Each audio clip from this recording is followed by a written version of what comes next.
Hello everyone. Welcome back to your channel. So, in this video, we will be covering some most important questions of Supreme Court. इसमें मैं high court नहीं include कर रही हूँ because video काफ़ी ज़्यादा लेंदी हो जाएगी.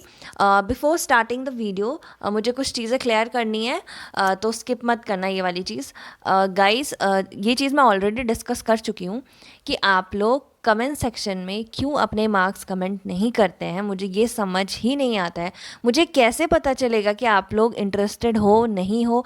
कुछ तो कमेंट करो. अगर नहीं पसंद आ रहा है वही कमेंट कर दो. एटलीस्ट मैं टॉपिक चेंज करूँ, लेकिन कुछ तो कमेंट करो. देख के इतने लोग चले जाते हैं, एक भी कमेंट नहीं आता है उनका. ठीक है. और जब मतलब मैंने शुरू किया था मॉक पूछना, जो मैंने वीडियो डाली थी कि आर यू इंटरेस्टेड, तो उसमें 150 प्लस गर्ल्स का आया था कि हाँ we are interested, you can start the series, right. और अभी भी उसमें कमेंट्स आ रहे हैं. लेकिन जैसे ही मैंने फर्स्ट मॉक डाला, उसमें क्या हुआ आपका, वो कमेंट 150 से 70-80 पे पहुंच गया. क्यों? 150 से वो 300 पहुंचना चाहिए था, क्योंकि पहले मॉक में आप रेडी हो नहीं हो, चलो इट्स ओके, कोई ज़रूरी नहीं है इतना बताना, ठीक है, मान सकते हैं. लेकिन अगर आप वो चीज़ देख रहे हो तो आप शेयर भी नहीं करते हो यार. फिर मतलब हम जो इतनी मेहनत कर रहे हैं वो किस चीज़ के लिए कर रहे हैं? ताकि बस एक दो लोग देखें वीडियो. हमारा नहीं टाइम जाता क्या? हमारा भी जाता है. तो अगर आप देख रहे हो वीडियो, शेयर तो कर ही सकते हो ना. कितना टाइम लगता है शेयर करने में? आई गेस 1 या 2 मिनट्स. और अगर इंडिविजुअली आप किसी को भेजो तो 5 मिनट. ठीक है, तो आप शेयर तो कर ही सकते हो आई गेस. अगर हम आपके लिए वीडियो बना रहे हैं, ठीक है, मैं कुछ भी रैंडम टॉपिक उठा सकती हूँ, लेकिन मैं अगर कुछ चीज़ शुरू कर रही हूँ मोस्ट इम्पॉर्टेंट बोल के, क्योंकि उस जो टॉपिक है उनसे क्वेश्चंस आते हैं, जब मैं अपना इतना टाइम दे रही हूँ, तो क्या आप 5 मिनट नहीं दे सकते पर डे शेयर करने के लिए? हर दिन तो वीडियो आती भी नहीं है, हर थर्ड डे आती है, तो हर थर्ड डे आप 10 मिनट नहीं निकाल सकते वीडियो शेयर करने के लिए? तो अभी जो ये वीडियो देखेंगे ना, उनको शेयर तो करना है और साथ में नीचे कमेंट सेक्शन में अपने मार्क्स भी बताने हैं. So without wasting your time, let's start our today's video. Our first question of the day is, who was the first Chief Justice of India? And you have your options in the screen and your time starts now.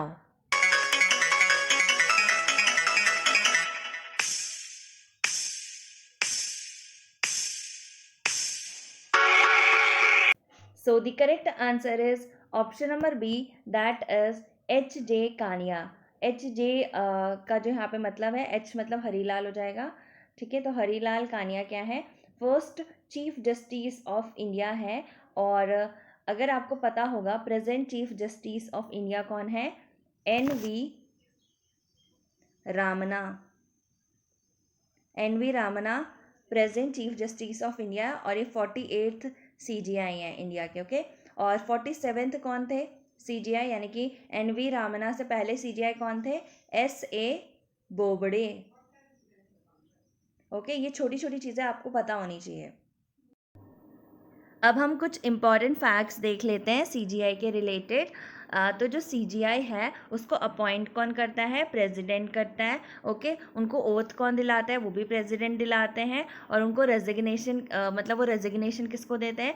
वो president को ही देते हैं. तो oath हो गया, appointment हो गया और रेजिग्नेशन हो गया, वो तीनों कौन करता है? CGI का प्रेसिडेंट ही करता है. उसके बाद CGI कितने ईयर्स तक उस ऑफिस को होल्ड करके रख सकता है, यानी कि CGI कितने एज तक उस पोस्ट पे रह सकता है? तो 65 ईयर्स एज तक. ठीक है. तो जैसे 65 ईयर्स के हो जाएंगे, भले ही उनको CGI बने हुए 1 साल ही हुआ हो, मान लो कि 64 के एज में वो अपॉइंट हुए एज अ CGI, तो 65 में वो रिटायर भी ले लेंगे. तो 65 एज होती है उनकी टर्म ऑफ ऑफिस की. ठीक है. उसके बाद हम पढ़ेंगे longest serving chief justice of India and shortest. तो shortest serving chief justice of India कौन है?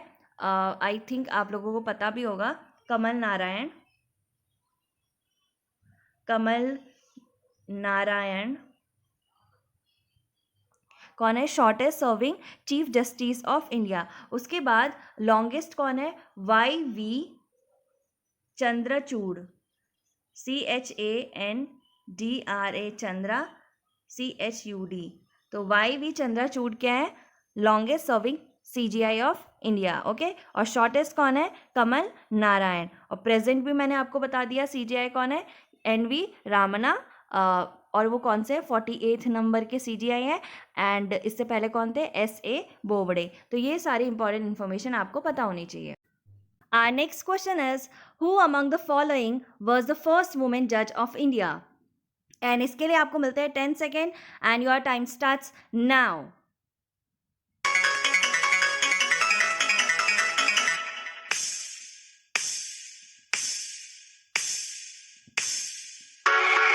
सो the correct answer is option number B, Anna Chandy. देखो, अगर क्वेश्चन में आया फर्स्ट फीमेल जज इन इंडिया तो आंसर हो जाएगा अन्ना चंडी। अगर क्वेश्चन में आया the first women in India to become a high court जज, हाई कोर्ट जज में भी यही आंसर आएगा, अन्ना चंडी। फर्स्ट वुमेन जज ऑफ इंडिया में भी यही आंसर आएगा, अन्ना चंडी। लेकिन अगर क्वेश्चन में आया फर्स्ट वुमेन जज to be appointed to the supreme court of India, इसी क्वेश्चन में अगर चेंज आ गया कि पहली सुप्रीम कोर्ट में जो महिला एज अ जज अपॉइंट हुई थी उसका नाम बताओ, तो आंसर हो जाएगा फातिमा बीवी। क्योंकि फातिमा बीवी क्या है, she is the first women जज to be appointed to the supreme court of India. Okay, और अगर क्वेश्चन में आया the first women to be appointed to any higher judiciary, तो भी आंसर हो जाएगा फातिमा बीवी।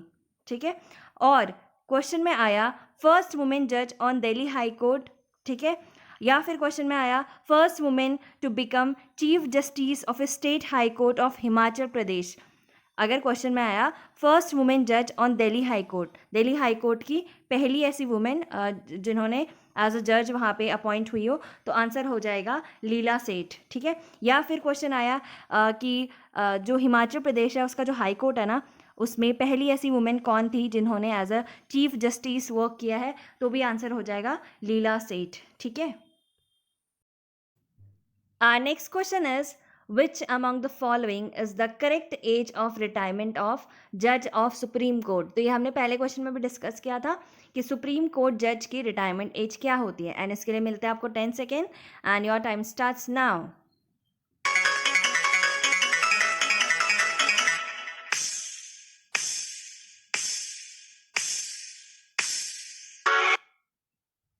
सो the correct answer is option number D, 65 years. देखो, जो सुप्रीम कोर्ट के जज होते हैं ना, वो 65 ईयर्स में ही रिटायरमेंट ले लेते हैं। ठीक है, अब चाहे वो 1 साल का ही उनका वर्क हुआ हो या 2 साल का, वो फ़र्क नहीं पड़ता, 65 एज होते ही उनको रिटायरमेंट दे दिया जाएगा।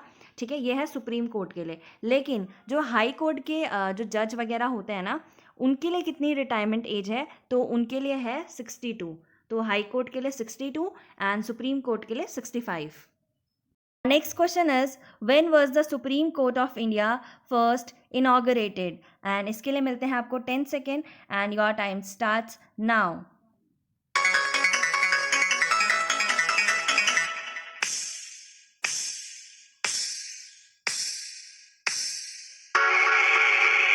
So the correct answer is option number C, that is 28 जनवरी 1950। तो 28 जनवरी 1950 को फर्स्ट टाइम इंडिया में सुप्रीम कोर्ट इनॉग्रेट हुआ था, और सुप्रीम कोर्ट ने किसको सक्सीड किया था, फेडरल कोर्ट को सक्सीड किया था। यानी कि सुप्रीम कोर्ट से पहले कौन सा कोर्ट था, फेडरल कोर्ट था। ठीक है, सुप्रीम कोर्ट तो बहुत बाद में आया है, तो पहले फेडरल कोर्ट था, फेडरल कोर्ट ऑफ इंडिया था, और उसी को सक्सीड किसने किया है, सुप्रीम कोर्ट ने किया है। ठीक है, under the government of India act 1935। ठीक है, और आर्टिकल 124 में सुप्रीम कोर्ट का मेंशन किया गया है। तो ये सारी चीज़ें आपको पता होनी चाहिए। अच्छा, एक और चीज़ है, अभी कितने number of chief justice and other जजेस हैं सुप्रीम कोर्ट में? तो ये क्वेश्चन भी पूछ सकते हैं कि कितने चीफ जस्टिस हैं एंड कितने अदर जज हैं सुप्रीम कोर्ट में। तो 33 तो अदर जज है, एंड जो चीफ जस्टिस है वो एक ही है, यानी कि टोटल नंबर ऑफ बोल सकते हैं हम जजेस कितने हैं, 34 हैं। ठीक है, और ये जो सुप्रीम कोर्ट के जो जजेस वगैरह होते हैं, इनको अपॉइंट कौन करता है, प्रेसिडेंट ऑफ इंडिया अपॉइंट करते हैं। तो ये सारी चीज़ें भी आपको पता होनी चाहिए। ठीक है, और ये जो अपॉइंटमेंट वाला मैंने आपको बताया ना कि प्रेसिडेंट अपॉइंट करते हैं जजेस ऑफ सुप्रीम कोर्ट को, तो ये कौन से आर्टिकल में मेंशन है, आर्टिकल 124 में मेंशन है। लेकिन कौन से क्लॉज में, सेकेंड क्लॉज में। तो 124 में क्या दे रखा है, कि there should be a Supreme Court in India, ठीक है। और आर्टिकल 124 क्लॉज 2 में दे रखा है कि मतलब उसका अपॉइंटमेंट कैसा होगा सुप्रीम कोर्ट के जज का। Next question is who is appointed as the chief justice of India. तो इसमें आपको बताना है कि कौन सी ऐसी कंडीशन फुलफिल करनी होती है चीफ जस्टिस ऑफ इंडिया बनने के लिए, ठीक है। And the options are as follow. The president appoints the chief justice of India on his sole discretion, and B option is the senior most judge of the Supreme Court is appointed as Chief Justice of India. C option is the panel of judges of Supreme Court elect a Chief Justice of India from amongst themselves. Or D, the Chief Justice of India is selected by the voting of Lok Sabha member. And इसके लिए मिलता है आपको 10 second and your time starts now.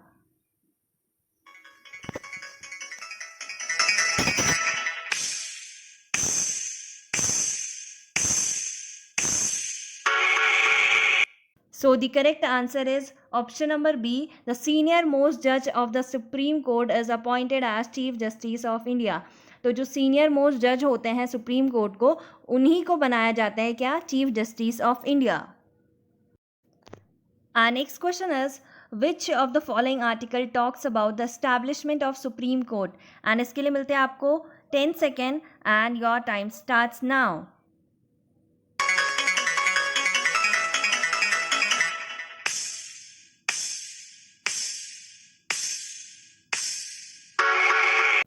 So the correct answer is option number C, article 124।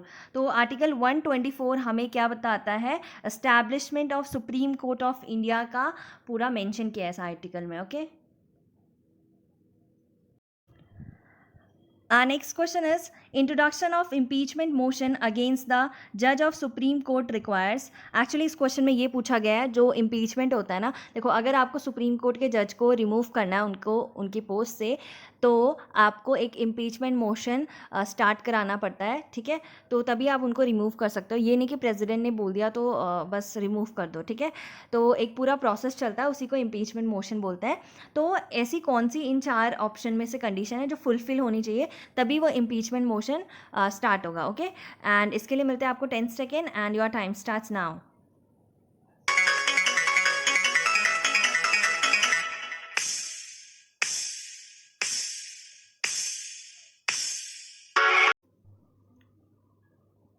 तो सबसे पहले हम correct answer देख लेंगे इसका। तो इसका करेक्ट आंसर हो जाएगा option number C, support of 100 members in case of Lok Sabha and 50 members in case of Rajya Sabha.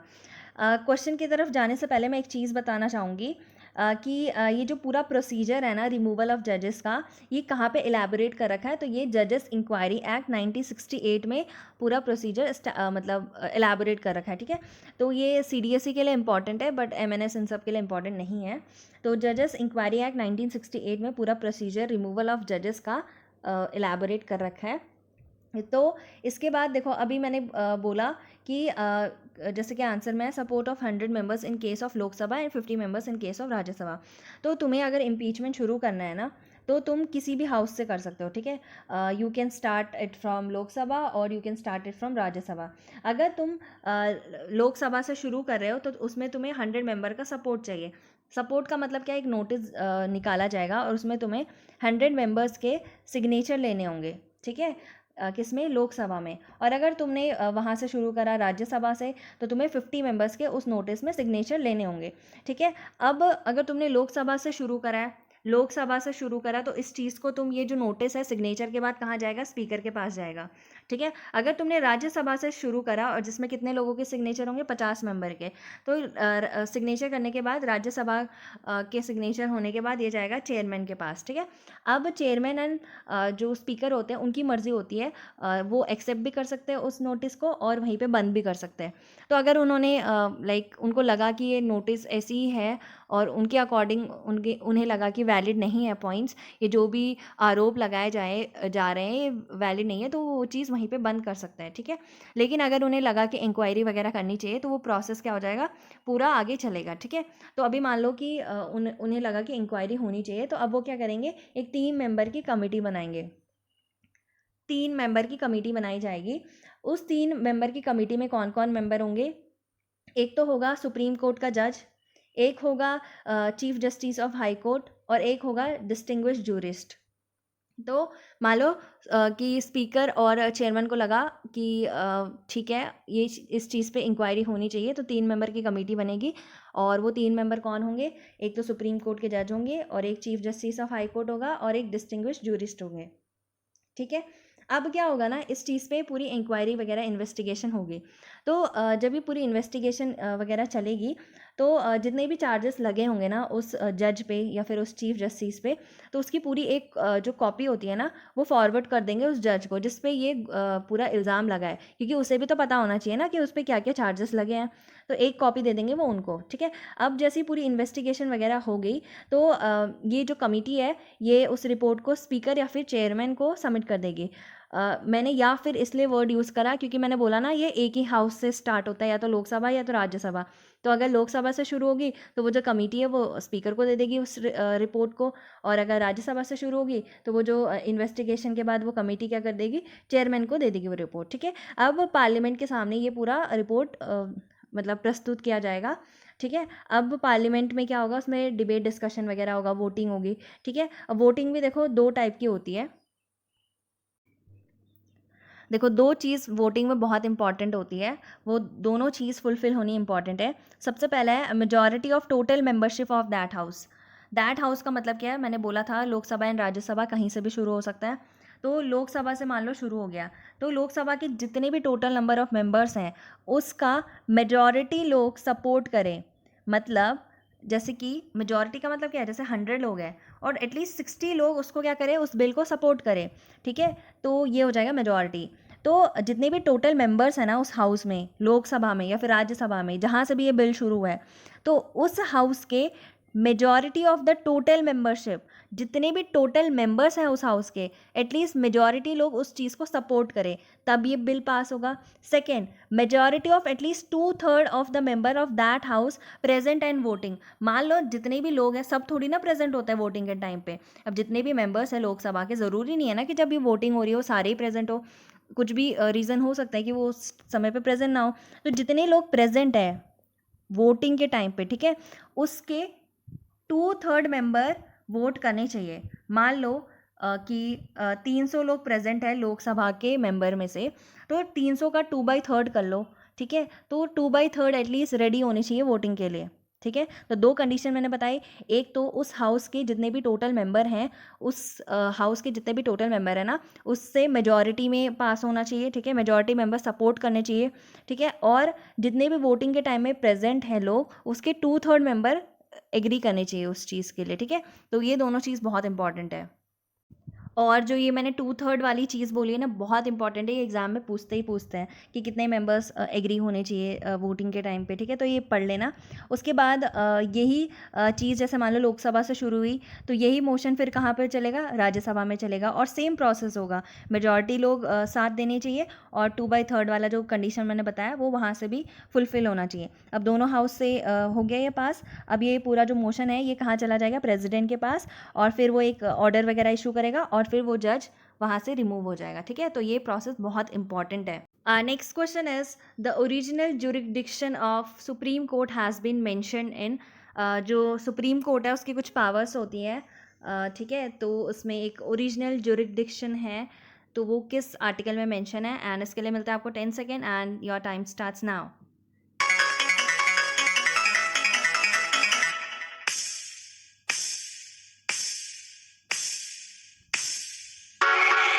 So the correct answer is option number A, article 131। देखो ओरिजिनल जुरिडिक्शन का मतलब क्या होता है। देखो कुछ केसेस होते हैं जो पहले सबऑर्डिनेट कोर्ट में जाएंगे, फिर हाई कोर्ट में, फिर ट्रांसफ़र होंगे सुप्रीम कोर्ट में, तो उसे ओरिजिनल जुरिडिक्शन नहीं बोलेंगे। ओरिजिनल जुरिडिक्शन का मतलब है ऐसे केसेस जो डायरेक्ट सुप्रीम कोर्ट लेता है। ठीक है। यानी कि उसको पहले हाई कोर्ट वगैरह में डालने की ज़रूरत नहीं है, डायरेक्टली वो सबसे पहले सुप्रीम कोर्ट के पास ही आएंगे, तो उसे बोलेंगे ओरिजिनल जुरिडिक्शन। ठीक है। तो ऐसे कौन से केसेस होते हैं, जैसे कि कभी सेंटर वर्सेस स्टेट के बीच में कुछ मतभेद चल रहा हो या लड़ाई चल रही हो। होता नहीं है कि सेंटर कुछ और रूल्स निकाल देता हो लेकिन स्टेट मानने को तैयार नहीं होता है। ठीक है। तो उन दोनों के बीच लड़ाइयाँ होने लगती है, ठीक है, डिस्प्यूट्स चलने लगते हैं, तो ऐसे केसेस जाएंगे किसके पास, सुप्रीम कोर्ट के पास, ठीक है। या फिर स्टेट और स्टेट के बीच में लड़ाइयाँ होने लगती है किसी भी रीज़न की वजह से, तो ऐसे केसेस भी डायरेक्ट कहाँ जाएंगे, सुप्रीम कोर्ट के पास, ठीक है। तो एक सेंटर और स्टेट या फिर स्टेट और स्टेट, ठीक है, ये दोनों केसेस कहाँ जाते हैं, सीधा डायरेक्ट सुप्रीम कोर्ट के पास। और ये ओरिजिनल ज्यूरिसडिक्शन कहाँ मेंशन है, आर्टिकल 131 में। Our next question is Supreme Court jurisdiction court of record has been enshrined under which article? तो इस क्वेश्चन में आपको बताना है एक कोर्ट ऑफ रिकॉर्ड होता है जो कि सुप्रीम कोर्ट के जुरिसडिक्शन के अंदर आता है, तो ये किस आर्टिकल में मेंशन है। And your time starts now.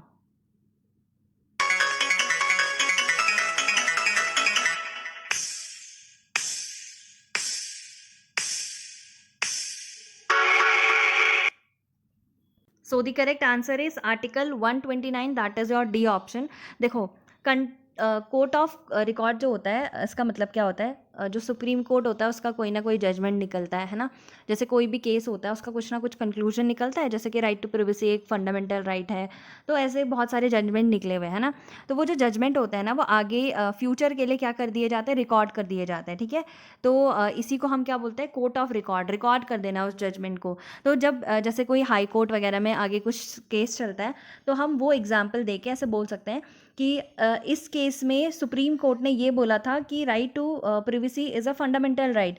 तो हमने क्या कर लिया, उस जजमेंट को सेव कर लिया, कहीं पे रिकॉर्ड बना लिया उस चीज़ का, ठीक है। तो आगे हम कुछ भी केस जो चल रहा है उसमें उस चीज़ को बाद में बता सकते हैं, रिपीट कर सकते हैं, ठीक है, कि ऐसा ऐसा सुप्रीम कोर्ट ने बोला था पहले, ठीक है। तो ये कोर्ट ऑफ रिकॉर्ड होता है, तो ये आर्टिकल 129 में मेंशन है, okay. Our next question is Supreme Court's special leave petition has been enshrined under which article? तो इस क्वेश्चन में आपको ये बताना है कि जो सुप्रीम कोर्ट की एक स्पेशल पावर है, that is special leave petition power, ये किस आर्टिकल के अंडर मेंशन है। And your time starts now.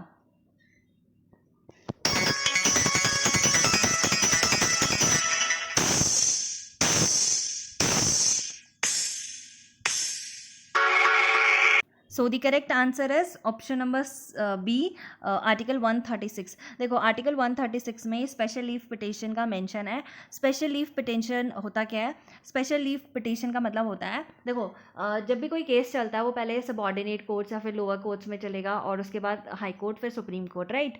तो मान लो आपका कोई केस है वो आपका चल रहा है हाई कोर्ट में, ठीक है, और आपको वो हाई कोर्ट में ना वो करके कंटिन्यू करके सुप्रीम कोर्ट में वो लेके जाना है।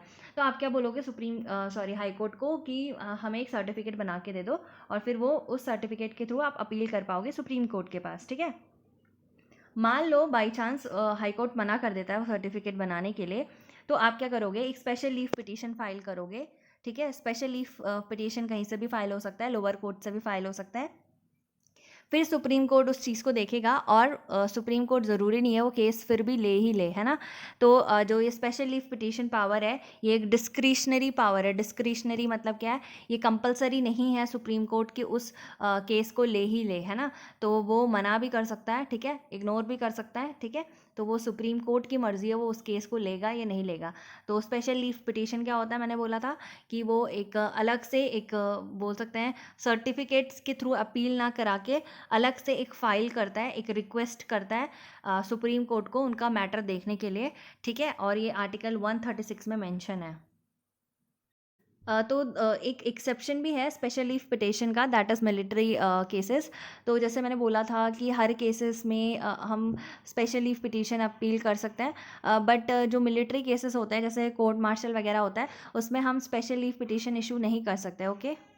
अब हम कुछ इंपॉर्टेंट पॉइंट्स देख लेते हैं सुप्रीम कोर्ट के रिगार्डिंग ही, वो मैंने क्वेश्चन में इंक्लूड नहीं करे हैं। तो सबसे पहले है कंटेम्प्ट ऑफ कोर्ट का मतलब, कंटेम्प्ट ऑफ कोर्ट, थोड़ा अच्छा कलर ले लेती हूँ मैं। तो कंटेम्प्ट ऑफ कोर्ट का मतलब क्या होता है, CONTEMPT। कंटेम्प्ट ऑफ कोर्ट का मतलब होता है नो बदतमीज़ी अगेंस्ट सुप्रीम कोर्ट। जैसे आपका कोई केस वेस चल रहा है तो आप कोर्ट में जज को धमकी या फिर कुछ अगेंस्ट नहीं बोल सकते। अगर आप ऐसा कुछ करते हो तो आपके अगेंस्ट लाइक आपको जेल वगैरह भी कर सकते हैं वो, ठीक है। तो जैसे हमने पुरानी मूवीज़ में देखा था ना कि बहुत सारे हीरो वगैरह जज के सामने ही मारपीट करने लग जाते हैं या फिर कुछ अगेंस्ट बोल देते हैं तो उनको कुछ भी नहीं बोला जाता, बट रियल केस में आपको जेल हो सकती है, तो ऐसा मत करना। वैसे आप वहाँ तक जाओगे क्यों। तो नो बदतमीज़ी अगेंस्ट सुप्रीम कोर्ट, और ये आर्टिकल है 129 एंड 142 में, that is contempt of court. देखो, जो सेकंड फैक्ट जो बहुत इंपॉर्टेंट है रिगार्डिंग आर सुप्रीम कोर्ट जज, तो जो टोटल नंबर ऑफ जजेस हैं वो कितने होते हैं, 34 होते हैं, ठीक है, जिसमें से 33 तो वो नॉर्मल जज होते हैं एंड 1 क्या हो जाएगा आपका चीफ जस्टिस, ठीक है। तो 34 टोटल नंबर ऑफ जजेस हैं कहाँ पे, सुप्रीम कोर्ट में। जो स्ट्रेंथ होती है ना जजेस की इन सुप्रीम कोर्ट, वो कौन डिटरमाइन करता है, कौन फिक्स करता है, पार्लियामेंट करता है, ठीक है। उसके बाद जो आपके सैलरी अलाउंस एंड पेंशन होता है ना सुप्रीम कोर्ट के जज का, वो कौन डिसाइड करता है, वो भी पार्लियामेंट ही डिसाइड करता है, ठीक है। और ये जो सैलरी अलाउंस एंड पेंशन है, आता कहाँ से, कंसोलिडेटेड फंड ऑफ इंडिया से आता है। अब कंसोलिडेटेड फंड ऑफ इंडिया होता क्या है, कंसोलिडेटेड फंड ऑफ इंडिया का मतलब है जो भी हमारा रेवेन्यू होता है या फिर जो हम टैक्स वगैरह पे करते हैं, कस्टम ड्यूटी वगैरह का जो भी पैसा होता है ना, वो कंसोलिडेटेड फंड ऑफ इंडिया में ही जाता है, तो वहीं से उनकी सैलरी अलाउंस एंड पेंशन मिलती है उनको, ठीक है। उसके बाद अपीलेट जुरिडिक्शन किसे बोलते हैं, अपीलेट जुरिडिक्शन, देखो पहले मैं स्पेलिंग लिख लेती हूँ, APELLATE। अपीलेट जुरिडिक्शन का मतलब होता है अपील करना। देखो, मान लो कोई लोअर कोर्ट वगैरह में कोई केस चल रहा है, तो उसको रिव्यू या फिर चेंज कौन कर सकता है, हाई कोर्ट कर सकता है, ठीक है। कोई केस चल रहा है लोअर कोर्ट में और उसका रिव्यू करना है, फिर कुछ चेंजमेंट लानी है उसको उस केस में, तो वो सारी चीज़ें कौन कर सकता है, हायर कोर्ट कर सकता है, ठीक है। उसके बाद आर्टिकल 126 बहुत ज़्यादा इंपॉर्टेंट है, ये क्वेश्चन आ भी सकता है। आर्टिकल 126 में ये लिखा है कि अगर पहले मैं आर्टिकल लिख देती हूँ, आर्टिकल 126। आर्टिकल 126 में ये मेंशन किया है कि अगर सीजीआई जो है एब्सेंट है या फिर उनकी सीट वेकेंट है, ठीक है, या फिर वो कुछ अपने मतलब अपनी ड्यूटी परफॉर्म नहीं कर पा रहे हैं उस कुछ टाइम के लिए, तो जो जज होते हैं ना, मतलब कोई भी कोर्ट के जो जज वगैरह होते हैं, तो प्रेसिडेंट क्या कर सकता है ना, किसी भी जज को अपॉइंट कर सकता है उनकी जगह पे, ठीक है। तो अगर सीजीआई एब्सेंट है, वेकेंट है या फिर किसी भी रीज़न की वजह से अपनी ड्यूटी परफॉर्म नहीं कर पा रहा है, तो अदर कोर्ट के जो जज होते हैं वो उनको प्रेसिडेंट अपॉइंट कर सकता है उस पर्पस के लिए, ठीक है। फिर आर्टिकल 143 में ये लिख रखा है कि प्रेसिडेंट जो है वो सजेशन ले सकता है लॉज पे। कैसे लॉज पे, जो पब्लिक इंपॉर्टेंस के लिए होंगे, ठीक है। तो प्रेसिडेंट चाहे सुप्रीम कोर्ट के जज से सजेशन ले सकता है कि हमें आगे लाइक क्या करना चाहिए, ऐसा करना चाहिए, नहीं करना चाहिए। तो ऐसे कुछ सजेशन जो होते हैं पब्लिक इंपॉर्टेंस के लिए, तो उन सब चीज़ों पे वो उनसे राय ले सकता है, क्योंकि बहुत सारे ऐसे प्रेसिडेंट रहे हैं जो इस फील्ड से नहीं रहे हैं, पॉलिटिक्स वगैरह के ना, तो उनको इतनी नॉलेज नहीं होती, तो वो इन्हीं से सजेशन लेते हैं, ठीक है। So thank you so much guys for watching this video. और मैंने कोशिश करी है कि मैंने जो सुप्रीम कोर्ट टॉपिक हो ना 70 to 80% पूरा कवर कर दिया है। हो सकता है कुछ पॉइंट्स मिसिंग हो, कुछ आर्टिकल मिसिंग हो, क्योंकि जो मुझे इंपॉर्टेंट लगे वो मैंने बता दिए। तो आप एक बार फिर से रिवाइज कर लेना अपने नोट्स से। और ये टॉपिक बहुत इंपॉर्टेंट है एमएनएस के लिए भी, क्योंकि लास्ट ईयर इसी से एक क्वेश्चन आ गया था और 1 मार्क भी बहुत ज़्यादा इंपॉर्टेंट होता है। और आपको क्या करना है, कमेंट सेक्शन में फिर से बोल रही हूँ, अपने कमेंट मेंशन करने हैं और वीडियो को शेयर करना ही करना है, okay. So thank you so much guys.